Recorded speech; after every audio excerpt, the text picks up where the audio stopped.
இந்த ஸ்கிரிப்டாக எழுதுறதுக்கு எவ்வளோ நாள் எடுத்துக்கிட்டீங்க இந்த படத்தை? அப்புறமா ராஜா சார் எப்படி உள்ளே வந்தாங்க? அப்புறமா நீங்கள் அவதாரம், காவியத்தலைவன் இதெல்லாம் நீங்கள் ரெஃபரன்ஸ்க்கு தான் எடுத்துக்கிட்டீங்களா அந்த படத்துக்காக? ஸ்கிரிப்ட் எழுதுறதுக்கு இது ரொம்ப அதாவது நம்ம சொல்ற மாதிரி இங்க இருக்க எல்லாரு கூடயும் ஒரு கதை ரொம்ப வருஷமா டிராவல் பண்ணியிருக்கோம்னா, அது இது சினிமா ஆகுமா, சினிமாவா மாறாதா அப்படின்லாம் இங்க யாருக்குமே தெரியாது. ஆனா ஒரு கதை நம்ம எல்லாரு கூடயும் கண்டிப்பா இருந்துனே இருக்கும். எனக்குன்னா ஒரு நாள் படம் பண்ணலாம் அப்படின்ற ஒரு கதை ஒன்று இருக்குல்ல, அந்த மாதிரி இது என் கூட ரொம்ப நாளா இருந்த ஒரு கதை தான்.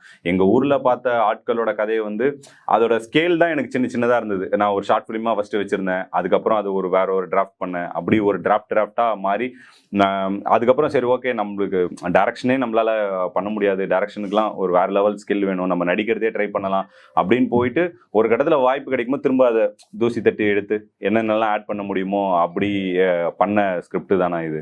அப்புறம் இன்னொரு கேள்வி என்ன கேட்டீங்க? அவதாரம், காவியத்தலைவன். இந்த படம் வந்து நிஜமாலேண்ணா எனக்கு வந்து இப்போ நிறைய இருக்கு இல்லைங்களா. இப்போ அந்த படம் ரெஃபரன்ஸ்னா அந்த படம் பார்த்துருக்கோம், அதை ரெஃபரன்ஸா எடுத்து நம்ம ஒர்க் பண்ணல. ஏன்னா நம்ம பண்ணும்போது எவ்வளோக்கு எவ்வளோ நம்ம புதுசாக ஒரு ப்ரெசென்ட் பண்ணலாம் அப்படிங்கிறது இருக்கு இல்லைங்களா. நம்ம ஒரு படத்தை ரெஃபரன்ஸ் பார்த்தோம்னா அந்த படத்தோட விதமாகவே நம்ம ஷார்ட்ஸை வந்து ப்ரெசென்ட் பண்ணுவோம், ஃபிலிம் மேக்கிங்கை ப்ரெசென்ட் பண்ணுவோம், கேரக்டர்ஸை ப்ரெசென்ட் பண்ணுவோம். அப்படி இல்லாமல் நம்ம அதில் நம்ம இந்த ப்ராசஸ்லேயே பல ஆயிரம் படங்களை நம்ம பார்த்துருப்போம்னா நமக்குன்னு ஒரு ஃபிலிம் மேக்கிங் ஸ்டைல் நமக்குள்ள கண்டிப்பாக வந்திருக்கும். நம்ம தான் அதை பிலீவ் பண்ணாமல் இந்த டேரக்டரோட ஃபிலிம் மேக்கிங் நான் எடுக்க போகிறேன், ஷார்ட் எடுக்க போகிறேன். ஆனால் உங்களுக்குன்னு ஒரு யூனிக் ஸ்டைல் ஒன்று இருக்கு இல்லைங்களா, நம்ம அதை எக்ஸ்ப்ளோர் பண்ணணும் அப்படிங்கிறது தான் எங்களோட ஆசை. அதை நாங்கள் ரெஃபரன்ஸாக வந்து பார்க்கல. நான் மெயினாக யோசிச்சது என்னன்னா, எனக்கு என்னன்னா இந்த கதையை முதல்ல ப்ராப்பராக பண்ணணும். ப்ராப்பரானா தெருக்கூத்து கலைஞர்கள் மேல சிம்பத்தி கிரியேட் பண்றதுக்காக தான் எல்லாருமே பண்ணிட்டே இருக்காங்க. ஒரு சில ஷார்ட் ஃபிலிம்ஸ்லாம் பார்த்து ரொம்ப ஹர்ட் ஆச்சு. அவங்க சாப்பாட்டு கஷ்டப்படுறாங்க, அதனால போய் ஒரு கூலி வேலை செய்யறாங்க, அவங்க வேஷம் போட முடியல. நான் அதெல்லாம் பேசவே கூடாது, இந்த கலை அழியுதுன்னு பேசக்கூடாது. ஒரு டைலாக் கூட நான் அந்த மாதிரி வைக்கவே இல்லை. இவங்க மேல சிம்பத்தி இல்லாம இவங்களை முழுக்க ஹீரோவா காட்டணும் அப்படிங்கிறது இருக்குங்களா, அதை ஃபர்ஸ்ட் அட்டம்ப்டா நான் தான் பண்ணேன் அப்படின்னு நினைக்கிறேன். அதனால நான் பெரிய ரெஃபரன்ஸ் எதுவும் எடுத்துக்கேன். Thank you sir. இப்போ ஒரு இன்டர்வியூல சொல்லியிருந்தீங்க, ஒரு கேமரா எடுத்துகிட்டு போயிட்டு என் ஊரில் என் ரிலேட்டிவ்ஸ் என் ஃப்ரெண்ட்ஸை வச்சு ஒரு 5 லட்ச ரூபாலேருந்து ஒரு 10 லட்ச ரூபாவில் ஒரு படம் எடுத்துடணும் அப்படின்றது தான் நீங்கள் முன்னாடி இது பண்ணீங்க. அப்புறம் ப்ரொடியூசர் கிடச்சி ஒரு படம் ரிலீஸ் பண்ணிட்டீங்க. இப்போவும் அதை மாதிரி ஒரு மினிமலைஸாக ஒரு கதை பண்ணி ஒரு 5 லட்ச ரூபாவில் ஒரு படம் எடுக்க முடியுமா? அல்லது ஒரு போஸ்ட் ப்ரொடக்ஷன் ஒர்க்கு ஒரு 5 லட்ச ரூபாவில் மினிமலைஸான ஒரு படத்தை பண்ண முடியுமா? செகண்ட் கொஸ்டின் சார், பைலட் பண்ணன்னு சொன்னீங்க, அதோட பட்ஜெட் என்ன? 2 நீங்கள் ஃபர்ஸ்ட் சொன்னது தான் ரெண்டாவதுக்கு பதில். இந்த கதை அப்படிதான் ஸ்டார்ட் பண்ணதுண்ணா. ஒரு 5 லட்ச ரூபாலேருந்து 10 லட்ச ரூபாக்குள்ள இந்த கதையை முடிச்சிடணும் அப்படிங்கிற மாதிரி தான் வந்து பண்ணது. பட் இங்கே வந்து என்னவா இருக்குன்னா, இதில் ஒரு ப்ரொடியூசர்ஸ் இன்வால்வ் ஆகும்போது இதை நம்ம திரும்ப தியேட்ரிக்கலாக பிஸ்னஸ் பண்ண போகிறோன்ற போது அதுக்கு குறைஞ்சபட்சமாக ஒரு சில கேமராவில் நீங்கள் ஷூட் பண்ணி ஆகணும். இன்றைக்கி ஃபார்மெட் கேட்குறாங்க, இந்த ஃபார்மெட்டில் இந்த இதில் கொடுக்கணும் அப்படிங்கிற ஒரு சில விஷயங்கள் வந்து கேட்குறாங்க. ஸோ அப்படி இந்த பட்ஜெட் வந்து டெவலப் ஆனது தான். பட் அதுக்கான சான்ஸ் இருந்ததுன்னா இப்போ நம்ம அப்படி போய் சொன்னோன்னா கூட வச்சுக்கோங்களேன். இப்போ நம்ம கான்ஃபிடன்ஸில் வந்து சொல்கிறோம், சார் நான் ஒரு 5 லட்ச ரூபாலேருந்து 10 லட்ச ரூபா கொடுத்தீங்கன்னா நான் படம் பண்ணிவிடுவேன் சார் அப்படின்னா, நமக்கு ஃபிலிம் மேக்கிங் தெரியாதுன்னு அவங்க நினைக்கிறாங்க.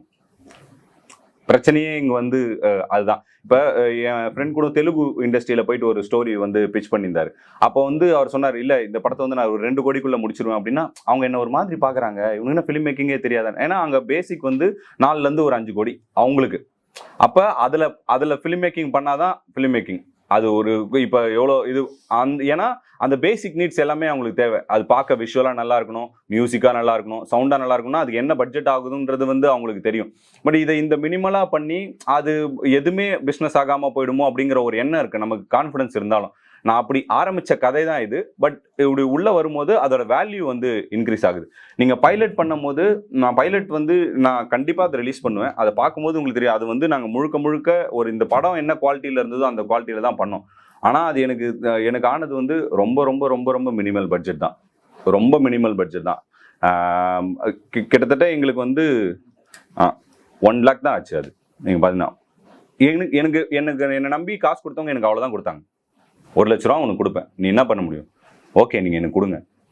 ஆனால் நீங்கள் ட்ரெய்லர் பார்த்தீங்கன்னா அந்த 1 லேக் தெரியாது. கண்டிப்பாக ஒரு 5லேருந்து 6 லேக்ஸாக தெரியும். ஏன்னா இங்கே காசு செலவு பண்ணுறதுல பிரச்சனை கிடையாது, காசை ஸ்க்ரீனில் காட்டுறது பிரச்சனையாக இருக்குது. நான் ஸ்க்ரீனுக்கு தெரியாமல் செலவு பண்ணுறது இருக்கு இல்லைங்களா. ஆனால் நாங்கள் எல்லாமே ஸ்க்ரீனுக்கு செலவு பண்ணுவோம். என்ன பண்ண முடியுமோ. இப்போ நாங்கள் வந்து ஒரு ஒரு தக்காளி சாதமோ தயிர் சாதமோ சாப்பிட்டுட்டு இருந்துக்கலாம், பிரியாணி தான் அன்னைக்கு சாப்பிடணுன்றது இல்லை. ஆனால் ஸ்க்ரீனில் வரும்போது இதுதான் தேவைப்படும்னா அதுக்கு நாங்கள் செலவு பண்ணுவோம். ஸ்டேக் வந்து நான் இந்த ஒரு ஹோட்டலில் தான் தங்குவேன் அப்படின்னு சொன்னாங்கன்னா அப்படி கிடையாது. ஒரு வீடு எடுத்து எல்லாருமே ஒன்றா தங்குவோம், இங்கே ஒரே வீட்டில் அட்ஜஸ்ட் பண்ணிப்போம், இது பண்ணிப்போம். ஸ்க்ரீனில் தெரியறதுக்கு செலவு பண்ணுவோம். ஸோ இந்த மாதிரி ஸ்க்ரீனில் தெரியறதுக்கு செலவு பண்ணி அதை எவ்வளோக்கு எவ்வளோ நல்லா ப்ரெசென்ட் பண்ண முடியுமோ நாங்கள் ப்ரெசென்ட் பண்ணுவோம். தேங்க்யூ. பைலட் மூவியோட ரன்னிங் லென்த் எவ்வளோ? அது நான் நிறைய இடத்துல அது நானே 8 மினிட்ஸ்னு சொல்லிட்டேன், பட் அது 9 மினிட்ஸ். சார், இந்த கதையில வந்து கல்யாணம்ன்ற கேரக்டர் வந்து எல்லாத்தையும் இழந்தா கூட கலைஞனா வாழணும்னு ஆசைப்படுறாரு சார். அது ஸ்ட்ராங்கா நீங்க ரிஜிஸ்டர் பண்ணீங்க. ஈவன் திரௌபதி கேரக்டர் கூட அவராக தான் பிக் பண்ணி ஃபுல்லா நடிச்சிட்டு இருந்தாரு. சூப்பர். ஆனா சார், ஒரு பாயிண்ட்ல என்ன ஆயிடுச்சுன்னா, அவருக்கு ஜமா முக்கியமோ கலைஞனா இருக்கிறத விட ஜமா தான் முக்கியம் போல. இப்ப ஜமா டேக் ஓவர் பண்ணிட்டாருன்னா மேபி ஃபினான்ஷியலா அவர் இன்கம் பார்க்கலாம், இல்லை எல்லாரையும் கண்ட்ரோல் பண்ணணும்னு நினைக்கிறாரு அந்த கேரக்டர் அப்படின்ற ஒரு டவுட் வருது எண்டிங்ல. சார், இங்க விக்டரி வந்ததுன்னா யார் யார் எப்படி மாத்துது அப்படின்னு ஒன்று இருக்குல்ல சார். இப்போ காமனா என்னை சொசைட்டி எதுவுமே கிண்டல் பண்ணவே இல்லை, நான் எல்லாரும் அக்செப்ட் பண்ணிக்கக்கூடிய ஒரு ஆளா இருக்கிறேன் அப்படின்னா எனக்கு விக்டரி வருதுன்னா நான் வந்து என்ன ஸ்டேஜுக்கு போறேன்னா, நீங்க சொல்ற மாதிரி கண்ட்ரோல் ஸ்டேஜுக்கு போறேன், ஒரு டிக்டேட்டர் ஸ்டேஜுக்கு போறேன். நான் இப்போ எல்லாரையும் கண்ட்ரோல் பண்றேன், எனக்கு பவர் வருது அப்படிங்கிறது. ஆனா இந்த சொசைட்டி முதல்ல என்ன ஒரு காமன் மனுஷனாவே நான் ஏத்துக்கல. இந்த ஸ்லாப்ல நான் இல்லை, நான் இந்த ஸ்லாப்ல இருக்கேன். அப்ப விக்டரி தான் என்ன காமன் ஸ்லாபுக்கே கொண்டு வருது. கல்யாணத்துக்கு ஏன் இந்த ஜமா தேவைப்படுதுன்னா, முதல்ல கல்யாணத்தை ஒரு மனுஷனா பார்ப்பாங்க. கல்யாணம் வந்து அப்பதான் ஒரு கூத்து கலைஞனாவே எல்லாருக்கும் தெரியும், ஒரு மனுஷனா தெரியும், ஒரு அக்செப்டன்ஸ் இருக்கும். அந்த ஊருக்குள்ள வர முடியல, அந்த மக்கள் கிட்ட பேச முடியல, அவனால அந்த ஜமால ஃப்ரீடமா இருக்க முடியல. முதல்ல அந்த ஃப்ரீடமுக்கு அவனுக்கு இது தேவை. அது ஒருத்தரோட ஒரு பாதுகாப்பு அரண் இருக்குல்ல சார், அந்த மாதிரி இவனுக்கு ஜமா கிடைக்கிறதுன்றது வந்து அவனோட பாதுகாப்பு அரண். அவன் வந்து அங்க டாமினேட் பண்ண போறதே கிடையாது சார். அவன் பேசிக்கான ஒரு லைஃபை லீட் பண்றதுக்காக தான் அந்த ஜமாக்குள்ள வரான். அதுதான் வந்து நாங்க பிளான் பண்ணது. நானும் மூவி பார்க்கல, இந்த வாரம் ஒர்க் இருந்துச்சு. ஆக்சுவலாக நாளைக்கு என் ஃப்ரெண்ட்ஸ் ஒரு 8 பேர் போகிறோம் படத்துக்கு. ஆக்சுவலாக ஃப்ரெண்ட்ஸ் ரூமில் வேற ஒரு படத்துக்கு ப்ரிப்பேர் பண்ணாங்க, அவங்களெல்லாம் ட்ரெய்லர் பார்க்க வச்சு நான் புஷ் பண்ணி நாளைக்கு கூப்பிட்டு போகிறேன். நாளைக்கு கண்டிப்பாக படம் பார்க்குறேன் சார், என்ஜாய் பண்ணுவேன்னு கண்டிப்பாக நம்புகிறேன். என்னோட இந்த கொஸ்டின் என்னென்னா, உங்கள்கிட்ட நீங்கள் ப்ரொடியூசர்கிட்ட படம் பிச் பண்ணுறப்போ நீ ஆக்டராக நீங்கள் பண்ணாமல் ஒரு பரிய பெருமாள் இந்த கதிருக்கு இந்த ட்ரைனிங் கொடுத்து இந்த படத்தை பண்ணுங்கள், இல்லை நீங்கள் இன்னொரு ஆக்டருக்கு பண்ணுங்கள், நமக்கு ஓப்பனிங் நல்லாயிருக்கும், பாக்ஸ் ஆஃபீஸ் கலெக்ஷன் நல்லா வரும், நம்ம கொஞ்சம் ஸ்க்ரீன்ஸ் நல்லா கிடைக்கும்னு அவங்க ப்ரொடியூசர் உங்கள்கிட்ட சொல்லியிருந்தா, நீங்கள் டேரக்ஷன் மட்டும் பண்ணுங்கன்னு சொல்லியிருந்தா, நீங்கள் எந்த ஆக்டர்கிட்ட நீங்கள் போயிருப்பீங்க அப்படிங்கிறது ஒரு கொஷின்ஸ். அது மட்டும் தான். Thank you sir. First of all வந்து தேங்க்யூ உங்கள் ஃப்ரெண்ட்ஸ் கிட்டலாம் சொல்லி 8 பேரை கூட்டு போகிறதுக்கு, அதுக்கு முதல் நன்றி. ரெண்டாவது விஷயம் வந்து, இது நான் முழுக்க நான் நடிக்கிறதுக்காக உருவாக்கின ஒன்று தான் பிரதர். இதில் என்னோட மெயின் கன்விக்ஷன் என்னன்னா, என் பைலட் பார்த்தாங்கன்னா நீ தான் நடிக்கணும்னு சொல்லிடணும் அப்படிங்கிறது தான் என்னோட மெயின் கன்விக்ஷனாகவே இருந்தது. அதை விட்டுறவே கூடாதுன்றது ஒரு 11 வருஷம் பெயின் தான் பிரதர். அது எவ்வளோ ஆடிஷன்ஸ், எவ்வளோ ஆஃபீஸில் ஏறி இறங்கி நமக்கு சான்ஸ் கிடைச்சிடாதா அப்படிங்கிறோம். இங்கே இருக்க நிறைய பேர் ஆக்டிங்கில் ட்ரை பண்ணுறவங்க எல்லாருக்குமே தெரிஞ்சிருக்கும். போய் நம்ம ஆடிஷன் போகிறோம்னு வச்சுக்கோங்களேன், ஆடிஷன் முடிச்சுட்டு பிரதர் உங்கள் பேர் என்ன, உங்கள் நம்பர் சொல்லுங்கன்னு சொல்லிட்டாங்கன்னா அன்றைக்கி ஃபுல்லாக அவ்வளோ ஹாப்பியாக இருப்போம். பேர் கேட்டாங்கப்பா, நம்ம பெரிய ரோல் கொடுத்துருவாங்க நமக்கு. சார் அவர் என்கிட்ட பேசினாருங்க சார், கோ டைரக்டர். இப்படியெல்லாம் அவ்வளோ 1000 டிஸ்கஷன்ஸை பார்த்துட்டு வந்து என்னைக்குன்னா ஒரு நாள் நம்ம நல்ல ரோல் பண்ணிட மாட்டோமா அப்படிங்கிறது ஒன்று இருக்கு இல்லைங்களா. அது கிடைக்காம போயிட்டு சரி கிடைக்கலன்னா என்ன, நான் ஏன் வந்து நான் இது பண்ண, நானே எனக்கு உருவாக்குறேன் அப்படின்னு எழுதுனது தான் இது. அப்போ அந்த பைலட் பண்ணும்போது எனக்கு அவ்வளோ இது இருந்தது. நாங்கள் அந்த பைலட்டை வந்து 2 நாளில் ஷூட் பண்ணோம். அந்த 2 நாளில் வந்து எவ்வளோ அந்த கேரக்டருக்கு நான் வந்து உண்மையாக இருக்க முடியும், எவ்வளோ பிரசன்ட் முடியும். நிஜமாலே அந்த ப்ரொடியூசர்ஸ் வந்து பார்த்துட்டு என்கிட்ட நீங்கள் சொன்ன ஒரு வார்த்தை கூட சொல்லவே இல்லை, ஒரே வார்த்தை கூட இன்னொரு ஆக்டர் போகலாம் இப்படி போகலாம் அப்படின்னு சொல்லவே இல்லை. அவர் இன்ஃபேக்ட் அவங்க சொன்னது என்னன்னா, நெஜ கூத்து கலைஞனை நடிக்க வச்சிங்களான்னு தான் அவர் பார்த்தோன்னே கேட்டார். இல்லை சார் அது நான் தான் அப்படின்னு சொன்னேன். இங்கே எல்லாருக்குமே வந்து இப்போ அம்மு அபிராமி கிட்ட கதை சொல்லும் போதும் அவங்க அந்த பைலட் பார்த்துட்டு இதில் நடிச்சிருக்காரு, சூப்பராக நடிச்சிருக்காரு, யார் இவருன்னு கேட்டாங்க.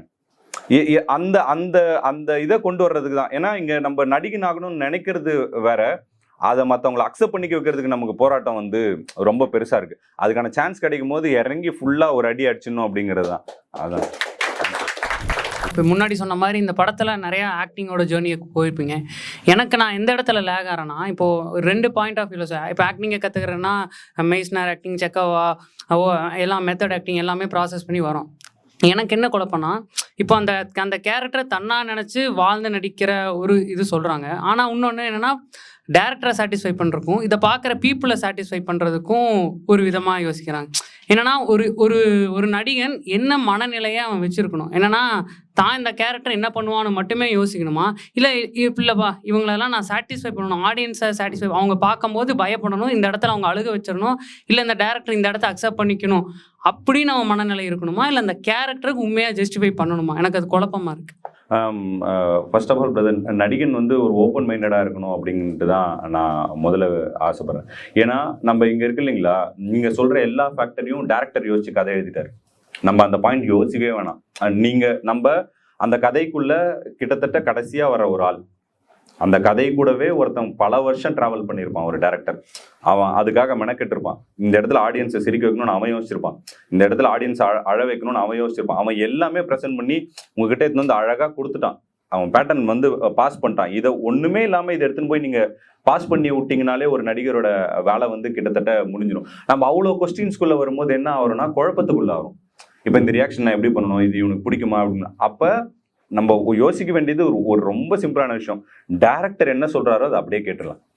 அதை வந்து உங்களுக்கு நிஜமாலே இதுல ஒரு சில டவுட் இருக்கு, நியாயமா இருக்குன்னா டைரக்டர் கூட டிஸ்கஸ் பண்ணுங்க. அதை வந்து பொதுவா டிஸ்கஸ் பண்ணாம அவர்கிட்ட தனியா போயிட்டு சார் இதான் விஷயமா இருக்கு, இதை நான் இப்படி மாத்திக்கலாமான்னு சொல்லும் போது அவங்களுக்கு அது கன்விக்ஷனா இருந்துச்சுன்னா கண்டிப்பா பண்ணுவாங்க. ஸோ பண்ணா எனக்கு எப்படி அது ஒர்க் அவுட் ஆகும் அப்படிங்கிறது தெரியல. நீங்க சொன்ன மாதிரி அந்த ஃபாரின் மெத்தட்ஸ், ஃபாரின் புக்ஸ் எல்லாமே அவங்க ஸ்டைலுக்கு ஏற்ற மாதிரி ஒரு சில விஷயங்கள் வந்து பண்ணியிருப்பாங்க. நம்ம வந்து இப்போ அப்சர்விங் பீப்புள் தான் என்னை பொறுத்த வரைக்கும். இப்போ நம்ம இப்போ ஒருத்தவங்க பேசுகிற ஸ்டைலே இங்கே டிஃபர் ஆகுது இல்லைங்களா. இப்போ நான் இந்த இடத்துல கூட நான் லேர்ன் பண்ணிட்டதுன்னா, இப்போ இவர் பேசும்போது பாயிண்ட் ஐ கான்டாக்ட் இல்லாமல் அங்கே பார்த்து பேசினாரு, அது சூப்பராக இருந்துச்சு. நீங்கள் எதனா ஒரு கேரக்டர், ஒரு தயக்கமாக இருக்க ஒரு கேரக்டருக்கு நீங்கள் ரெஃபரன்ஸ் எடுக்கிறீங்கன்னா இந்த ரெஃபரன்ஸ் எடுப்பீங்க. இல்லை ஒரு கான்ஃபிடென்ட்டாக பேசின ஒருத்தர், இப்போ அவர் பேசினார், அவர் பேசும்போது இப்போ நீங்கள் ஒரு ஐடி கேரக்டர் ரெஃபரன்ஸ் எடுக்கிறீங்கன்னா அவரோட டைலாக்ட்லேருந்து நீங்கள் ரெஃபரன்ஸ் எடுப்பீங்க. நம்மளை சுற்றியே நிறைய இங்கே மெத்தட் இருக்குது. அதை பிக் பண்ணுறதுக்கான முயற்சிக்குள்ளே பண்ணாலே ஒரு நடிகனுக்கு ரொம்ப சிறப்பாக இருக்கும்னு நினைக்கிறேன். அவ்வளோதான் சார். இப்போ பிஜிஎம் பொறுத்த வரைக்கும் ராஜா சார்கிட்ட வந்து இங்கே வேணும் இங்கே வேணான்னு தெளிவாக சொல்லிட்டீங்களா, இல்லை அவர்கிட்டே கொடுத்துட்டீங்களா சார்? ஏன்னா அந்த குந்தி சீன் வந்து பார்க்குறப்ப வந்து அது படத்துலேயே பயங்கரமான ஒரு சீன். எனக்குலாம் வந்து ஆச்சரியம் ஆயிடுச்சு அந்த சீன் பார்த்தவங்க. அப்போ வந்து அங்கே அவங்க வாசிக்கிறாங்களோ ஒரு இன்ஸ்ட்ருமெண்ட்டு, அது பயங்கரமாக இருந்தது எனக்கு. அங்கே வந்து இங்கே ராஜசாரோட மியூசிக் வந்து இது இல்லாமல் அதை பார்க்கணுமே அப்படிங்கிற மாதிரி எனக்கு வந்து தோணுச்சு. அங்கே உள்ள மக்கள் மாதிரியே நம்மளும் அங்கே உட்காந்து இவன் பெர்ஃபார்ம் பண்ணுறது வந்து ரொம்ப பயங்கரமாக இருக்குது பார்க்குறப்ப. அப்போ அது எனக்கு ஃபீல் ஆனிச்சு. அதான் பிஜிஎம் பொறுத்த வரைக்கும் நீங்கள் அவர்கிட்ட எப்படி கேட்டீங்க? இல்லை, அந்த சீனை பொறுத்த வரைக்கும் ஃபர்ஸ்ட் நாங்கள் வந்து அந்த சீனை வந்து சைலண்டாக தான் ட்ரீட் பண்ணியிருந்தோம். நானும் பார்த்தா எடிட்டரும் ட்ரீட் பண்ணும்போது அந்த சீன் ஃபுல் சைலன்ஸ். அந்த குந்தி அழறது மட்டும்தான் வந்து கேட்கணும், வேற எந்த இதுவும் இல்லை. நாங்கள் பிலீவ் பண்ணதுன்னா ஆடியன்ஸ் கண்டிப்பாக அந்த இடத்துல சைலண்ட் ஆவாங்க, கண்டிப்பாக இருந்தது. ஏன்னா முதல் முறையாக அந்த சீன் எடிட் பண்ணி பார்க்கும்போது எனக்கே கண் கலங்குச்சு. ஸோ அப்போ அங்கே இன்னொன்று என்னன்னா அங்கே இருக்க மக்களுமே அதை கண் கலங்கினாங்க. ஸோ நாங்கள் அது ரொம்ப ஸ்ட்ராங்காக பிலீவ் பண்ணோம்.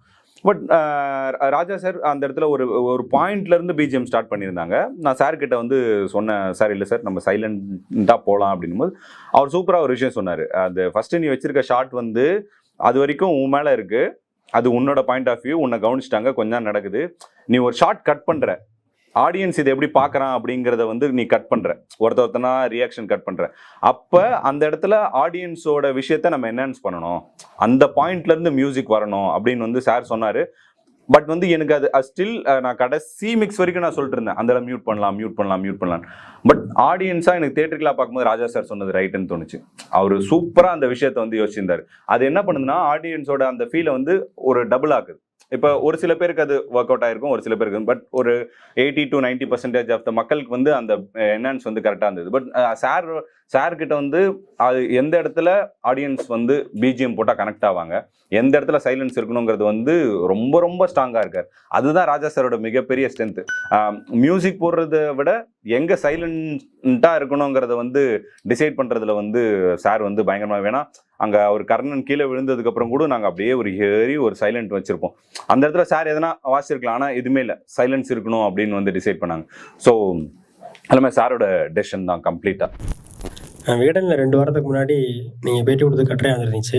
அதை படிக்கிறப்ப அங்கே சென்னையில் இருந்தேன். அப்போ நான் மதுரை போயிட்டேன். சரி இந்த படத்தை பார்க்கணும், அவசியம் பார்க்கணுன்ட்டு இருந்தேன். மதுரை லோக்கலில் மேற்கு ரிலீஸ் ஆகலை. எங்கள் ஊர்லேருந்து 40 கிலோமீட்டர் தூரத்தில் மதுரை சிட்டிக்கில் விசால் டீமானில் படம் ரிலீஸ் ஆயிருந்துச்சு. படம் நான் போய்ட்டு ஒரு மணி நேரத்துக்கு முன்னாடி போய் டிக்கெட் எடுக்க போயிருந்தேன். படம் 3:30 மணிக்கு போகிறாங்க. 3 மணி வரைக்கும் டிக்கெட்டு, ஒரு டிக்கெட் கூட யாரும் வாங்கலை அப்படின்ட்டு இருந்தாங்க. மனசு ரொம்ப சங்கடமாக இருந்துச்சு. கொஞ்சம் வெயிட் பண்ணுங்கள், சரி நம்மளே ஒரு 10 டிக்கெட் கூட வாங்கலாமா அப்படின்னு யோசிச்சுட்டு இருந்தேன். அப்புறம் சரி வெளில போய் காப்பி சாப்பிட்டு வருவோம் அப்படின்ட்டு போயிட்டு காப்பி சாப்பிட்டு வந்தேன்னா டிக்கெட் நிறைய பேர் வாங்கிட்டாங்க, நீங்கள் உள்ளே போகலாம் அப்படின்ட்டு டிக்கெட் வாங்கிட்டு உள்ளே போனேன். உள்ளே போனால் 35 பேர் இருந்தாங்க. எனக்கு ரொம்ப சந்தோஷமாக இருந்துச்சு. அப்புறம் மறுபடியும் விகடனில் விமர்சனம் பார்த்தேன், 45 மார்க்கு. இதுக்கு முன்னாடி ஒரு 2 வருஷத்துக்கு முன்னாடி எங்கள் பக்கத்தில் தெருவில் வந்துட்டு ஒரு ஆஃபீஸில் கதை எழுதிட்டு இருந்தேன். அப்போ நிறைய பயிற்சிங்க நடக்கிறேன், வருவேன், கூட்டமாக இருக்கும், போயிடுவேன். ஆனால் அப்புறம் 45 மார்க்கு அந்த உங்களோட கட்டுரையில் பார்த்ததுக்கப்புறம் காலையில் 8 மணிக்கு பஸ் ஏறினேன். திருச்சி வந்து அங்கே 1 மணி நேரம் லேட்டு, பஸ் எடுக்க நேரம் ஆயிடுச்சு. அப்புறம் தாம்பரத்தில் வந்து இறங்கினேன், அங்கே 1 மணி நேரம் இப்போ ராபிட் பிடிச்சிங்க வந்தேன். அப்போ வரையிலே அண்ணன் ஒரு ரீல்ஸ் போட்டிருந்தாங்க அருண்னு. எப்படின்னா ஒரு சினிமாவுக்கு வந்துட்டு பேசுகிறேன், சினிமாவுக்கு வந்துட்டு திறமை இருக்குன்றத விட எஃபோர்ட் போட முக்கியம்னு ஒரு வீடியோ ஷேர் பண்ணியிருந்தாங்க. யாரோடதுன்னா லவர் படத்தை நடிச்சிருப்பாங்க, அவங்க அந்த ஹீரோ போட்டிருந்தாங்க மணிகண்டன். அந்த ரீல்ஸை பார்த்தேன், நம்ம இவ்வளோ தூரம் போகிறோமே, காலையிலேருந்து மெனக்கெட்டு இவ்வளோ தூரம் போகிறோமே ட்ராவல் பண்ணி அப்படின்ட்டு இதாக இருந்துச்சு. அப்புறம் அந்த ரீல்ஸ் பார்த்தோன்னா மனசுக்கு இதாக இருந்துச்சு. சரி 1 ஹவர் கிளாஸ் மிஸ் பண்ணிட்டோமே அப்படின்னு நினச்சேன். ஒரு வெளில வந்து ஆள் என்ன கூட்டமாக இருக்கா அப்படின்னு கேட்டேன். ரொம்ப கூட்டமாக இருக்குனாங்க. சரி எவ்வளோ கூட்டம் தானே பரவாயில்ல, எவ்வளோ தூரம் வந்திருக்கேன் அப்படின்னு கற்றுக்கிட்டு வந்தேன். அப்புறம் யூனிவர்ஸை பற்றி கடைசி என்ன சொன்னீங்க, யூனிவர்ஸ் உங்களே இது கொண்டு போய் சேர்க்கும் அப்படின்ட்டு அதை கேட்குற மனசு நிறைவாக இருந்துச்சு. ரொம்ப சந்தோஷம், நன்றி. ரொம்ப நன்றி. இவ்வளோ தூரம் நீங்கள் கஷ்டப்பட்டு வந்தது எதுக்கு தெரியுமாண்ணே? எங்களை ஒரு 5 நிமிஷம் சிரிக்க வச்சிங்க, ரொம்ப சந்தோஷமா இருந்தது. ரொம்ப நன்றி. ராபிட்ல வந்து பார்த்தா 300 ரூபா போட்டு இருந்துச்சு. 300 ரூபாயா, 1000 ரூபா கொண்டாந்தோம் அப்படின்னு இதாக இருந்துச்சு. சரி வேற வழியில ரெடி பண்ணிக்கோ அப்படின்ட்டு ராபிட் ஓட்டுறது வேகமாக போங்க 1 ஹவர் இதாகிடுச்சு. ரொம்ப நன்றிண்ணே, ரொம்ப நன்றி. நான் கதை எழுதிட்டு இருக்கேன். ஒரு A4 ஷீட்டில் எத்தனை பக்கத்தில் எழுதுனீங்க கதை? சாந்தியோட ஒரு வீடியோவில் சொல்லுவாப்புல 5000 பக்கத்துக்கு எழுதணும், அது 500 பக்கத்துக்கு சுருக்கணும், அதுக்கப்புறம் 120 பக்கத்துக்கு கொண்டாடணும் அப்படின்னு சொன்னாங்க. இல்லை மைக்கு நான் 120 பக்கத்துக்கு சுருக்கினாங்க. நான் எழுதிட்டு இருக்கேன். ஒருத்தர் போய் எழுதி கொடுப்பேன். ஒருத்தர் நீ சொன்ன மாதிரி சிரிப்பாங்க, சிரிச்சா அதை ஏற்றிக்கிறோம், செலக்ட் பண்ணிக்கிறேன். சிரிக்கலான்னு நீங்கள் எல்லாம் ரசிக்கலாட்டி வேறு எப்படி எழுதலாம் அப்படின்னு. நீங்கள் எத்தனை பக்கத்தில் எழுதுனீங்க, எப்படி சுருக்குவீங்க, யார்கிட்ட படிக்க கொடுத்தீங்க, ஃபைனலாக எப்படி இதுதான் ஸ்கிரிப்ட்னு முடிவு பண்ணீங்க? ஆனா இங்க எழுதுறது வந்து ஒரு ஜானருக்குமே வந்து நிறைய விஷயங்கள் மாறுதுண்ணா. இப்ப அவர் லோகேஷ் சார் ஒரு விஷயம் சொல்லியிருந்தார், கைதி இருக்கும்போது 60 பேஜஸ் தான் ஸ்கிரிப்ட் அப்படின்னு சொல்லியிருந்தார். கரெக்டா 16 தான், 40ங்களா, 45 பேஜஸ் தான். ஏன்னா அந்த ஸ்கிரிப்டுக்கு அவ்வளோதானா அது எடுக்கும். ஏன்னா எல்லாமே விஷுவலாக ட்ரீட் பண்ண போகிறோமா, இல்லை டைலாக்ஸாக ட்ரீட் பண்ண போகிறோமா, இல்லை ஒரு வேர்ல்டாக க்ரியேட் பண்ண போகிறோமா அப்படிங்கிறத பொறுத்து ஒரு விஷயமும் மாறும்னா. நான் வந்து எழுதும் போது நான் டேரெக்டாக டைப் பண்ணிவிடுவேன். நான் எழுதுறத விட டேரெக்டாக டைப் பண்ணி இது பண்ணும்போது எனக்கு ரஞ்சித் சார் சொல்லும் போது ஒரு சில விஷயங்கள் பர்சனலாக சொல்லிட்டே இருப்பாங்க. கரெக்டாக 120 பக்கத்தை வந்து வச்சுக்கோங்க. இப்போ ஹாலிவுட்டில் கூட சொல்லுவாங்க, நீங்கள் ஒரு பேஜ் வந்து 1 நிமிஷம், ஒரு பேஜ் வந்து 1 மினிட். அப்போ வந்து 120 பேஜஸ் எழுதுனீங்கன்னா 120 மினிட்ஸ். இதுதான் ப்ராப்பர் டைமிங். அந்த அப்படி நம்ம ட்ரீட் பண்ணி கொண்டு வரலாம். இப்போ உங்களுக்கு அந்த நீங்கள் எழுதுகிற 120 பக்கத்துலேயே நீங்கள் டீட்டெயிலிங் கொண்டு வந்துட்டீங்கன்னா 5000 பக்கம் எழுதணும் அப்படிங்கிறது இல்லைன்னா.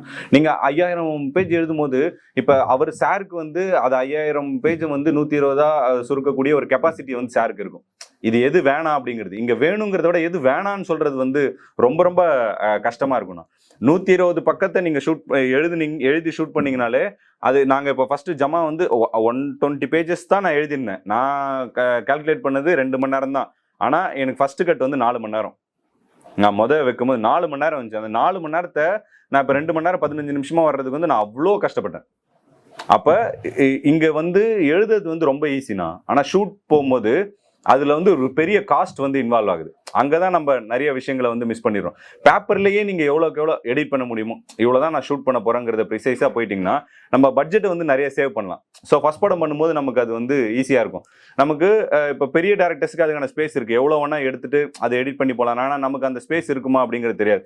நீங்கள் ஒரு 5 நிமிஷத்தை கட் பண்ணிங்கன்னா கூட அது ஒரு 5 லட்சம் to 10 லட்சம். ஸோ அதை நம்ம கட் பண்ணுறதுக்கு வந்து எவ்வளோக்கெவ்வளோ நம்ம ப்ராப்பராக அதை இது பண்ணுறோமோ, எவ்வளோ மினிமலாக எழுதுகிறோமோ அவ்வளோ கண்டிப்பாக நமக்கு ஹெல்ப்ஃபுல்லாக இருக்கும். நான் நேற்று தான் இந்த படம் பார்த்தேன், ரொம்ப பிடிச்சிருந்தது. ஒரு 3 இடங்கள் ரொம்ப எமோஷ்னலாக கனெக்ட் ஆகிடுச்சு. படம் ஃபுல்லாகவே எனக்கு ரொம்ப சந்தோஷம். அது சேத்தன் அவரோட கேரக்டர் இறந்து போகும்போது பயங்கரமாக ஒரு கனெக்ட் ஆகிடுச்சு. இவர் ஹீரோ மேலே வின் பண்ணிட்டாரு அப்படிங்கிறது ஃபுல் சாட்டிஸ்ஃபைட் ஆகிடுச்சு. அதுக்கு பிறகு படம் கண்டினியூ ஆகிறது வந்து வேறு ஏதோ இருக்குமோ அப்படிங்கிற எதிர்பார்ப்பு இருந்தது. ஆனால் முடியும் போது எந்த இதுவுமே இல்லாமல் ஏற்கனவே இருந்த ஃபீலிங்கே வந்து குறைஞ்சி போயிட்டு ரொம்ப டிசப்பாயிண்டடாக ஆகிடுச்சு முடியும் போது. ஏன் அந்த இடத்துல கட் பண்ணி தான் எனக்கு ஒரு பெரிய ஒரு ஹை வந்திருக்குமோ அப்படிங்கிற ஹை ஃபீல் வந்து அதுக்கு பிறகு அந்த அந்த டான்ஸ் வந்து அர்ஜுனன் டான்ஸ் வந்து குறைச்சிக்கிட்டே வந்து போன மாதிரி தெரிஞ்சுது, எனக்கு ஃபீல் ஆச்சு. அது மட்டும் தான் டவுட் இருக்கேன் சார். கண்டிப்பா சார். இங்க சினிமாவே வந்து பெர்ஸ்பெக்டிவ் தான் சார். ஒருத்தருக்கு ஒன்று ஒர்க் அவுட் ஆகும், ஒருத்தருக்கு வந்து ஒன்று ஒர்க் அவுட் ஆகாது. அதை இப்போ எனக்கு ஒர்க் அவுட் ஆகிறது மட்டும் தான் நான் சரின்னு சொல்லலை. இப்போ நீங்கள் சொல்கிற பாயிண்ட்டும் நான் 100% அக்செப்ட் பண்ணிக்கிறேன். இப்போ என்னோட கதையை நானே அதை தான் சொன்னேன், இவர்கிட்ட சொல்லும்போது ஃப்ரெண்ட்ல யார்கிட்ட சொல்லும்போது சொன்னேன், அதோட படம் முடிஞ்சிருச்சு தான். அது எப்போ முடிஞ்சிருந்ததுன்னா, ஒருவேளை தாண்டவம் வந்து நான் கல்யாணத்தை வந்து அவன் இவ்வளோ நாள் நான் ட்ரீட் பண்ணதெல்லாம் தப்பு, நீங்கள் எல்லாரும் அவனை ஒழுங்காக ட்ரீட் பண்ணுங்க, இனிமேல் அவனும் ஒரு சக கலைஞனா நீங்கள் ட்ரீட் பண்ணுங்கன்னு சொல்லிட்டு இருந்து போயிருந்தாருன்னா அந்த பாயிண்ட்ல வந்து அந்த படம் வந்து முடிஞ்சிருக்கும் சார். ஆனால் அந்த பாயிண்ட்ல அவர் எதுவுமே சொல்லாமல் இறந்து போறதுனால ஸ்டில் அந்த ஆட்கள் வந்து கல்யாணத்தை எப்படி வந்து ட்ரீட் பண்ணாங்களோ அப்படிதான் ட்ரீட் பண்ண போறாங்க சார். ஸோ இப்போ அவங்க கிட்ட ஜெயிக்க வேண்டியதும், ஏன்னா இவங்க கிட்ட தான் இவனோட பயணம் தொடரப்போகுது. அப்போ அவன் என்ன சொல்றான்னா, நீ உனக்கு அர்ஜுன வேஷம் போட தெரியுமா, அர்ஜுன வேஷம் போட்டு ஆட தெரியுமான்னு தான் இவன் கேட்டான். ஒருவேளை நான் அதை காமிக்காமலே இருந்தேன்னு வச்சுக்கோங்களேன், காமிக்காமலே இருந்தேன்னா இந்த கேரக்டர்ஸ் அப்போ கடைசி வரைக்கும் இன்னொருத்த சொல்றதை பண்ணவே மாட்டானா, இவனோட கம்ஃபர்ட் ஜோனுக்குள்ளே தான் இருப்பானா, இவனுங்களுக்குலாம் இவ்வளோதான் வருமா அப்படிங்கிற ஒரு பாயிண்ட் ஆஃப் வியூ வந்து எல்லாருக்குமே வந்துடும் சார். அப்படி கிடையாது, எல்லாமே இவங்களுக்கு பண்ண முடியும், அவனுக்குள்ள அந்த திறமை இருக்கு. ஆனால் அதை காட்டுறதுக்கான இடம் இல்லை அப்படிங்கிறது ஒன்று இல்லை சார். அதை காட்டுறதுக்கான இடத்த தான் உருவாக்கி கொடுத்தேன் சார். அது மோர் தென் கதையாக இப்போ நீங்கள் இது வந்து ஸ்க்ரீன் பிளேவா, இது ஆடியன்ஸை என்கேஜ் பண்ணி ஆடியன்ஸ் வந்து ட்விஸ்ட் அண்ட் டர்ன்ஸ் அப்படி இந்த கதையை நாங்கள் யோசிக்கவே இல்லை சார். கல்யாணங்கிற ஒருத்தனோட கதையை வந்து இங்கே ப்ரெசென்ட் பண்ணுறோம். அப்போ எனக்கு வந்து முழுக்க அவனை நான் சரியாக கொண்டு போய் சேர்த்துடணும் அப்படிங்கிறது தான் சார். எனக்கு அந்த இடத்துல நீங்கள் விட்டிங்கன்னா எனக்கு அந்த ஹை ஃபீலிங்ஸில் படத்தை முடிச்சேன்னா அது நல்லா இருக்குங்கிறத விட கல்யாணத்தை தொங்கலில் விட்டுறக்கூடாது அப்படிங்கிறது தான் சார். கல்யாணத்தை நான் ஒரு விஷயத்தில் ஆரம்பித்து இதில் வேஷம் கலைக்கிறதுலேருந்து ஆரம்பித்தேன், அவன் வேஷம் போடுறதோட முடிக்கணும் அப்படிங்கிறதுல தான் சார் எங்களோட ஒரு ஆர்க் இருந்தது. அந்த ஆர்க்கை கரெக்டாக கம்ப்ளீட் பண்ணோம் அப்படிங்கிறது தான் சார் இதில் இருந்தது. தேங்க்யூ. கல்யாண கரகத்துக்கு ஒரு சீன் இருக்குல்ல, அப்போ வந்து அந்த ஊர் தலைவரோட பையன் வந்து கல்யாணத்துக்கு சப்போர்ட் பண்ணுவார். சப்போர்ட் பண்ணும்போது கீழே அவர் பக்கத்தில் ஒருத்தர் பூனை இருப்பார், அவர் கேட்பார், நீ என்னடா திடீர்னு சப்போர்ட் பண்ணுறன்னு சொல்லிட்டு. அதுக்கு அவர் சொல்லுவார், இல்லை கரகம் தூக்கிட்டு கூழ் ஊற்றினா தான் எனக்கு கல்யாணம் ஆகணும்னு ஜோசி சொன்னார், அதனால தானே. ஆனால் இன்னொரு சீனில் பார்த்தீங்கன்னா அந்த ஊர் தலைவர் பையன் வந்து அர்ஜுன வேஷம் இவனுக்கு கொடுத்துருங்க அப்படின்னு வந்து ஃபுல் டைம் சப்போர்ட்டாக இருப்பார் கல்யாணத்துக்கு. அது எப்படின்னு, ஏன்னா அதுக்கு முன்னாடி சீன் வந்து அடி வாங்கிட்டு இருப்பான். அதுதான் எனக்கு. அதான் பிரதர், அந்த அடி வாங்கின இடம் இருக்கு இல்லைங்களா, ஒருத்தன் வந்து தொடர்ந்து இவனை வந்து நம்ம பொம்பளைன்னு கிண்டல் பண்ணிட்டே இருந்தோம். என்னைக்கு ஒரு பொம்பளை இவனுக்காக நிற்கிறானோ இவன் தாண்டா பெரிய ஆம்பளைங்கிறது அவன் மனசுக்குள்ள ஒரு விஷயம் வந்து ஃபிக்ஸ் ஆயிடுச்சு. அடி வாங்குற இடத்துல வந்து ரெண்டு விதமாக ஒரு விஷயம் நடக்கும். ஒன்று வந்து நான் இப்போ என்னை அடிச்சிட்டாங்க நான் பழி வாங்க போகிறேன் அப்படிங்கிறது. இன்னொன்று, இப்போ நான் ஏன் அடி வாங்கினேன், நான் என்ன தப்பு பண்ணியிருக்கேன், நான் என்னவா ரியலைஸ் பண்ணுறேன், நான் என்னவா மாறினேன், அப்போ நான் கல்யாணத்துக்கு பண்ணதெல்லாம் தப்பு, கல்யாணத்துக்கு என்னால் முடிஞ்சது எதனா ஒன்று பண்ணணுங்கிறது தான் அவனோட உள் ஆர்க். ஆனால் அதை வெளியில் சொல்கிற ஆள் அவன் கிடையாது. அதை இதே பாயிண்ட்டை அவன் பூனை கேட்கும்போது சொல்லியிருந்தான்னா அது செம்ம பிரீச்சியாக இருந்திருக்கும், அந்த கேரக்டர் மேலே உங்களுக்கு ஒரு வெறுப்பு உண்டாயிருக்கும். இதை அவன் காமிக்கலாம், அதாவது நம்ம வந்து உள்ளுக்குள்ளே எல்லாமே மாறிட்டு இருப்போம், ஆனால் வெளில வந்து நம்ம கெத்தாக இருக்க மாதிரியே காமிச்சுப்போம். அது அவன் சொன்னது உண்மையே கிடையாது. கூழ் ஊத்துனாதான் கல்யாணம் நடக்கும்னு சொன்னது வந்து உண்மையே கிடையாது. அது வந்து அவனை கலாய்க்கிறதுக்கு இவன் ஃபன்னியாக சொல்லிட்டு போன ஒரு விஷயம் தான். ஏன்னா அது இவன் சொல்லக்கூடிய கேரக்டர் அவன் கேரக்டர் வந்து அங்கே அவன் ஆர்க்கு டவுன் ஆகிடும். அவனுக்கு நம்ம ஒரு ஆர்க் ஃபிக்ஸ் பண்ணியிருக்கோம்ல, அவங்க அப்பா எவ்வளோக்கு எவ்வளோ அப்படி கொஞ்சம் ரேஜாக இருக்காரோ அதுக்கேற்ற மாதிரி ஆள் தான் இவனும். அவன் மாறினது கூட வெளில காமிச்சிக்காத ஒரு ஆள் தான். அவனோட உள்ளுக்குள்ள மாற்றமாக நாங்கள் இதெல்லாம் தான் வச்சுருந்தோம். அதனால தான் அவன் கடைசி வரைக்கும் கல்யாணத்துக்கு சப்போர்ட் பண்ணுவோம். சார், இப்போது மூவி பார்க்கும்போது நமக்கு ஒன்று கன்வே ஆகிருக்கும். ஸோ இந்த 8 மினிட் பைலட்டுக்குள்ளே எப்படி அதை பார்த்தா எனக்கு என்ன கன்வே ஆகும், நீங்கள் என்ன கன்வே பண்ணணும்னு நினச்சிங்க, இல்லை அந்த 2 hours பார்த்தது கன்வே ஆகுறது இதுலேயும் கன்வே பண்ணியிருக்கீங்களா, இல்லை அந்த கல்யாணம் அப்படின்ற ஆர்க்காக மட்டும் அந்த பைலட் பண்ணீங்களா? ஸோ எதை பேஸ் பண்ணி அந்த பைலட் பிளான்? கிட்டத்தட்ட அது எழுதுறதுக்கு எனக்கு கொஞ்சம் டைம் ஆச்சு பிரதர். அது ஏன்னா அதை நம்ம சரி இப்போ கிட்டத்தட்ட அது எப்படி பண்ணனா, படத்தை வந்து அப்படியே சுருக்கிட்டேன். இப்போ படம் 2 மணி நேரம் படம்னா மொதல் 20 நிமிஷம் இந்த இன்ட்ரோ இந்த காமெடி சீன்ஸ்லாம் வரப்போகுதுன்னா அதை பைலட்டோட மொதல் 2 நிமிஷம், அடுத்த 20 நிமிஷம் லவ் விஷயங்கள் வரப்போகுதுன்னா அடுத்த பைலட்டோட 2 நிமிஷம் வந்து லவ் விஷயங்கள், அடுத்து இவனுக்கான ஏமாற்றங்கள் வருதுன்னா அடுத்த 2 நிமிஷம் இது. அந்த மாதிரி இந்த படத்தோட ஃபர்ஸ்ட்லேருந்து இந்த கடைசி 6 வரைக்கும், அது லாஸ்ட்டாக அந்த அர்ஜுனன் டான்ஸில் தான் அந்த பைலட் வந்து முடியும். ஸோ அப்படி படத்தையே ஒட்டுமொத்தமாக ஷ்ரிங்க் பண்ணதா அது ஒரு சவாலாக எடுத்துன்னு தான், சேலஞ்சாக எடுத்து தான் பண்ணோம். பட் அது எங்களுக்கு ரொம்ப நல்லா ஒர்க் அவுட் ஆயிடுச்சு. அப்படிதான் பண்ணோம். நான் எஸ்ஆர்எம் காலேஜ் புத்தேரியிலேருந்து வரேன். ஃபர்ஸ்ட் நாள் இது நான் ஆட் பார்த்தோன்னே இதை போல் கலந்துக்க எனக்கு வாய்ப்பு கிடைக்குமான்னு நீங்கள் வாங்க வரலான்னு. சரி, இந்த நேற்று ஒரு பார்த்தீங்கன்னா இப்போ நீங்கள் பேசும்போது பார்த்தீங்கன்னா எல்லா விஷயமும் நம்ம கவர் பண்ண முடியுது. ஏன்னா ஒரு நடிப்புன்றது வந்து இப்போ நீங்கள் அந்த படம் பண்ணிவிட்டு இந்த படம் சரியில்லைன்னா அடுத்த படம் பண்ணிக்கலாம் இல்லாமல் நம்ம பண்ண நல்லா பண்ணியிருக்கோம். இது வந்து நீங்கள் எத்தனை வருஷம் அனுபவத்தை நீங்கள் வெளிக்காட்டுறீங்க. இப்போ நீங்கள் சொன்னீங்க ஒரு நடிகராக பண்ணும்போது ஒரு ஆடிஷனில் போய் நம்ம கலந்துக்கிறோம், அவங்க ஏற்றுக்க மாட்றாங்க, அடுத்தது ஒரு வாய்ப்பு கொடுக்க மாட்றாங்க. அந்த மாதிரி ஒரு சூழ்நிலை நம்ம வாய்ப்பை நம்மளே உருவாக்கின்னு நம்ம திறமையை நம்ம வெளிக்காட்டுறோன்ற இதை நீங்கள் காமிச்சதே இதிலே நீங்கள் சக்ஸஸ் ஆகிட்டீங்க. உண்மையிலே வந்து இது பெரிய விஷயம். இது எல்லாராலும் பண்ண முடியாது. சில பேர் சொல்லுவாங்க உன்னால் வர முடியல, வீட்டில் வந்து என்ன சொல்லுவாங்க, வரலன்னா விட்டு போட, வேறு எதனா வேலை செஞ்சுட்டு போடான்னுவாங்க. ஆனால் நம்ம ஒன்று எடுத்துக்கின்னு இதை நடிக்க முடியும் அப்படின்ற ஒரு வாய்ப்பை உருவாக்கி நானே படம் எடுத்து இதை கொண்டு வருது. ஒன்று நடிக்கணும், ஒன்று டைரக்ட் பண்ணணும். இது ரெண்டுமே இந்த சூழ்நிலையில் நீங்கள் இப்போ தான் ஸ்டார்ட் பண்ணியிருக்கீங்களா. ஆனால் இது ரெண்டுத்தையும் இப்போ பக்குவமாக கையாண்டது ரொம்ப ஒரு பாராட்டுக்குரியது. அதுவும் விட இந்த படம் முடிஞ்ச பிறகும் ஓடிட்டுருக்கு. இப்போ ஒரு சூழ்நிலை, இப்போ ஒன்றும் இல்லை, உங்கள் படம் ரெண்டு இந்த டைமில் 2 படம் வந்ததுன்னா நீங்கள் இந்த இடத்துல பேச வேண்டியதில்லை. உங்கள் படம் டாப்பில் எல்லாரும் பார்க்க வேண்டிய சூழ்நிலை போய் எல்லாருமே பார்த்துருப்பாங்க. இப்போ 2 படம் ரொம்ப விளம்பரமாக மார்க்கெட்டிங் ஃபீல்டில் போனதுனால இந்த படத்தை நானே ஒரு 2 படம் பார்த்துருக்கேன். இது 3ஆவது படம் போய் பார்க்கும்போது ஒரு ஃபினான்ஸ் ரீதியாக சரி படத்துக்கு அடிக்கடி போயிருந்தாலும் வீட்டில் ஒரு மாதிரியாக சொல்லுவாங்க. அந்த ஒரு சூழ்நிலை ஏற்படுது. அப்படி இருக்கும்போது 2 படம் ரிலீஸ் ஆகிருக்கும்போது நான் படத்துக்கு போயிட்டு வந்தேன்னு சொல்லலாம். போயிட்டு சும்மா ஒரு 3 படம் இந்த வாரத்திலே பார்த்தோன்னா அது ஒரு வீட்டுக்கும் எல்லாரும் ஏற்றுக்க மாட்டாங்க. இந்த படம் முடிஞ்ச பிறகும் நீங்கள் இதை போல் ஒரு வாய்ப்பு கொடுத்து உங்களுடைய எல்லா விஷயங்களும் ஷேர் பண்ணது வந்து ரொம்பவும் இப்போ இருக்கிற இளைஞர்களுக்கும் சரி, இந்த படம் உணர்வு, இந்த எடுத்த விதத்தை வந்து நாங்கள்லாம் படம் பார்த்துருக்கோம். ஒரு படம் வந்து ஃபர்ஸ்ட் ஹாஃப் நல்லாயிருக்கும், செகண்ட் ஹாஃப் நல்லா இருக்காது. அந்த படம் ஃபுல்லாகவே நல்லா இருக்கும்லாம் எடுத்துட முடியாது. ஒரு உணர்வை நான் ஒரு 1/2 மணி நேரம் பேசுகிறேன்னா 2 நிமிஷம் மட்டும்தான் அந்த சிரிப்பு அழுவு எல்லாமே வரும். அந்த 1/2 மணி நேரமும் நான் அழுதுன்னு இருக்கிற மாதிரிலாம் எடுக்க முடியாது, என்னால் பேசவும் முடியாது.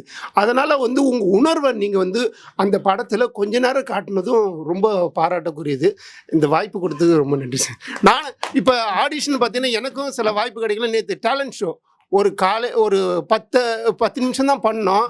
காலையில் போனேன், நைட்டு 2 மணிக்கு தான் போனேன். ஏன்னா நமக்கு ஒரு மேடை கிடைக்கும், நம்ம எதனா ஒரு ஆக்ட் பண்ணி காட்டணும் அப்படின்ட்டு நேற்று பண்ணிட்டு வந்தேன்.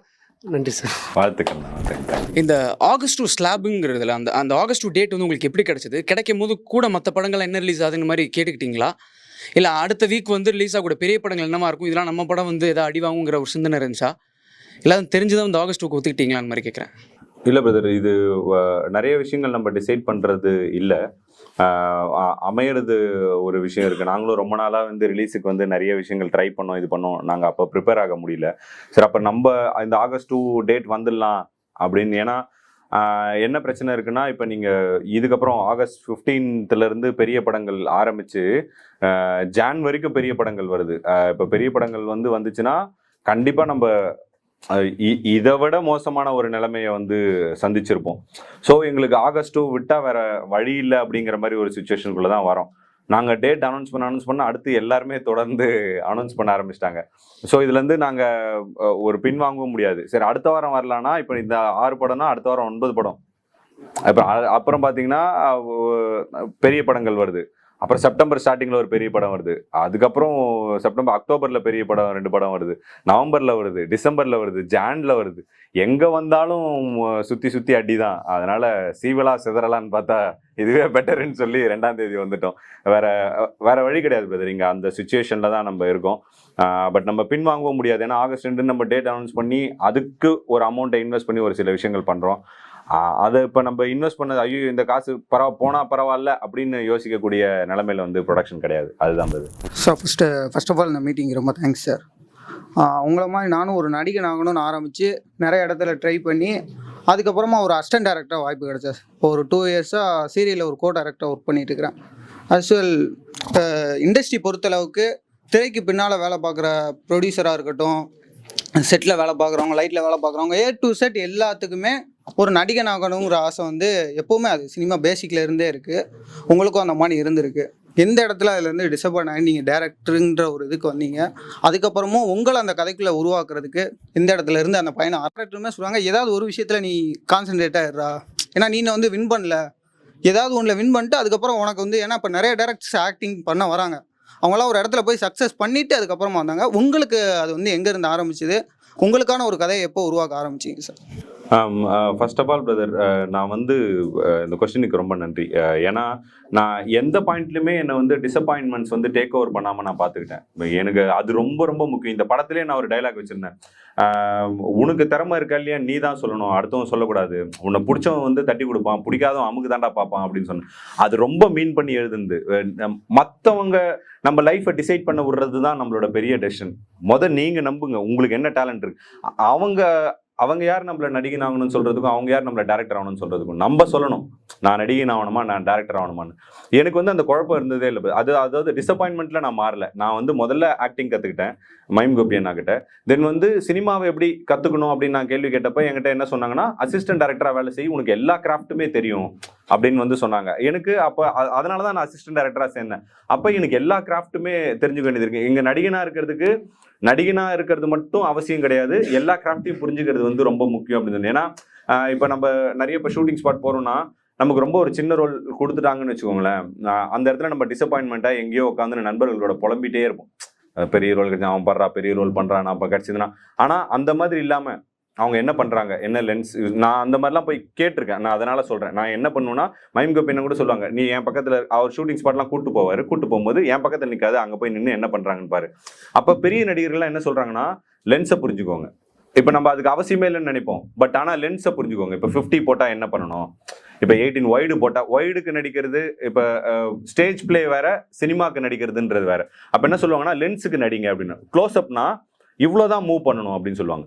நீங்கள் இப்படி மூவ் பண்ணால் கூட நீங்கள் அந்த ஷாட் விட்டு வெளில போயிடுவீங்க, உங்கள் பெர்ஃபார்மன்ஸ் வந்து என்ஹான்ஸாக தெரியும். அப்போ அதுக்கு என்ன பண்ணணும், இப்போ ஒய்டுக்கு எப்படி நடிக்கணும், இந்த மாதிரி நுவான்சிஸை வந்து பெரிய ஆக்டருங்க வந்து சொல்லித்தராங்க. நீங்கள் போய் கேட்டிங்கன்னா சொல்லி தருவாங்க, எவ்வளோக்கு எவ்வளோ ப்ளசண்ட்டாக கேட்க முடியும், இல்லை எவ்வளோக்கு எவ்வளோ அப்சர்வ் பண்ண முடியுமோ.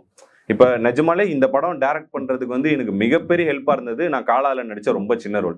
ரொம்ப சின்ன ரோல். இப்போ காலாவில் போய் தேடி பார்த்தீங்கன்னா நான் இது ஒரு மூலையில் அங்கங்கே இருப்பேன். ஆனால் நான் காலா தான் எனக்கு இந்த அளவுக்கு டைரக்ட் பண்ண ஒரு பெரிய ஹெல்ப்ஃபுல்லாக இருந்துச்சு. ஏன்னா ரஞ்சித் சாரோட வந்து டைரக்ஷனை பார்க்கக்கூடிய ஒரு பெரிய ஒரு கிஃப்ட் இருக்குது. ஒரு சின்ன ரோலாக இருந்தாலும் உங்களுக்கு சம்பளம் கொடுத்து நீங்கள் ரஞ்சித் சார் டைரக்ட் பண்ணுறதை பார்க்குறீங்க, ரஜினி சார் நடிக்கிறத பார்க்குறீங்க, நானா பட்டேகர் நடிக்கிறத பார்க்குறீங்க, சமுத்திரகனி சார், மணிகண்டன் எல்லாருமே அங்கே இருக்காங்க. அப்போ இந்த நடிகர்கள்லாம் எப்படி அவங்க ரோலை வந்து அப்ரோச் பண்ணுறாங்க, எப்படி ஷார்ட் வைக்கிறாங்க, அப்படி மேக்ஸிமம் எவ்வளோக்கு எவ்வளோ லேர்ன் பண்ண முடியுமோ தொடர்ந்து லேர்ன் பண்ணிட்டே இருந்தோம்னா கண்டிப்பாக ஒரு நாள் நம்ம அந்த ஸ்டேஜுக்கு வந்துடும். ஆனால் என்றைக்குமே டிசப்பாயின்மெண்ட் ஆகிட்டு அதனால் நான் மாறிடுறேன், இல்லை இன்னொருத்த சொன்னா இதுக்கு நீ வந்து சரிப்பட்டு வர மாட்டேன் அப்படின்னு சொன்னான்னு மட்டும் தயவு செஞ்சு என்றைக்குமே மாறவே மாறாதீங்க. உங்களை 100% பிலீவ் பண்ணுங்க, அது உங்களை கண்டிப்பாக பயங்கரமாக கூப்பிட்டு போய் விட்டுரும். அதுதான் நான் நம்புறேன். எல்லாருக்கும் ரொம்ப நன்றி. ரொம்ப ரொம்ப திருப்தியாக இருந்தது இந்த செஷன். ஏன்னா ஃபஸ்ட் டைமாக படம் பார்த்த இவ்வளோ பேர் பேசுகிறீங்க, எனக்கு அது வந்து ரொம்ப ஹாப்பியாக இருந்தது, ரொம்ப ஹெல்த்தியான டிஸ்கஷனாக இருந்தது. எனக்கு நான் என்ன சொல்லணும்னா, அவர்கிட்ட கூட நான் சொல்லியிருந்தேன், நானும் பியூர் சினிமாவில் அந்த வாட்ஸ்அப்போட குரூப்பில் ரொம்ப வருஷமாக இருக்கேன். அந்த லைப்ரரியில் இந்த மாதிரி டிஸ்கஷன்ஸ்லாம் இங்கே வந்து அட்டன் பண்ணியிருக்கேன். அதுலேருந்து இங்கே வர்றதுக்கு வந்து பெருசாக ஒரு மேஜிக்குமே நான் பண்ணவே இல்லை. நான் சொல்கிற மாதிரி நான் என்ன பிலீவ் பண்ணேன், அவ்வளோதான். நீங்களுமே உங்களை பிலீவ் பண்ணிங்கன்னா கண்டிப்பாக வந்துடுவீங்க. ஏன்னா இங்கே நம்ம ஃபுல்லாக சுற்றி நம்ம கான்ஃபிடென்ஸை உடைக்கிறதுக்கும், நம்மளை வளர விடாமல் பண்ணுறதுக்கும், நம்மளை அழ வைக்கிறதுக்கும், டிசப்பாயின்ட் பண்ணுறதுக்குமே தான் இருக்காங்க, இன்க்ளூடிங் நம்ம ஃபேமிலியும் முத கொண்டு. யார் என்ன சொன்னாலும் கண்டிப்பாக ட்ரை பண்ணுங்க. ஏன்னா எல்லாருமே வெறும் சினிமாக்காக மட்டுமே படித்து வந்திருப்போமானா இல்லை, ஏதோ ஃபீல்டுலேருந்து வந்திருப்போம். இப்போ நான்லாம் இன்ஜினியரிங் பேக்ரவுண்ட்லேருந்து வந்திருக்கேன், அவர் லா பேக்ரவுண்ட்லேருந்து வந்திருக்கேன்னு சொன்னார். எல்லாருமே அந்த பேக்ரவுண்ட்லேருந்து தான் வந்திருக்கோம். ஸோ ஒரு பியர் ப்ரெஷர், ஃபேமிலியும் ரெஸ்பெக்ட் பண்ணுங்க. ஏன்னா அவங்க பயப்படுறதுக்கும் ஒரு அர்த்தம் இருக்குது. அதையுமே ரெஸ்பெக்ட் பண்ணி எவ்வளோக்கு எவ்வளோ நீங்கள் நம்ம இது பண்ணுறோமோ கண்டிப்பாக நம்ம வின் பண்ணுவோம் அப்படிங்கிறது தான். Thank you every one.